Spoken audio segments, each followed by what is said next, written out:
ক্ষমতায় আসলে সবার জন্য সমান বিচার ব্যবস্থা গড়ে তোলা হবে বলে মন্তব্য করেছেন জামায়াত আমির ডাক্তার শফিকুর রহমান। রাজশাহীর গোদাগাড়ী উপজেলার নির্বাচনী জনসভায় এই কথা বলেন জামায়াত আমির। কর্মজীবী নারীদের জন্য ডে কেয়ার সেবা ও আলাদা হাসপাতাল গড়ে তোলার আশ্বাসও দেন তিনি। বলেন, এমন কোনো শিক্ষা ব্যবস্থা চাই না যে শিক্ষা ব্যবস্থা বেকার তৈরি করবে।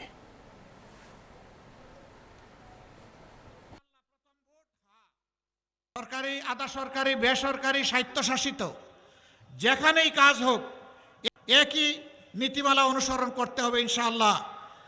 কর্মস্থলে যে সমস্ত নারীরা, বোনেরা, মায়েরা কাজ করেন তাদের জন্য baby care, day care centre গড়ে তোলা হবে জায়গায় জায়গায়, এবং শিল্প ঘন এলাকায় তাদের জন্য আলাদা বিশেষায়িত হাসপাতাল গড়ে তোলার পরিকল্পনা আমাদের রয়েছে।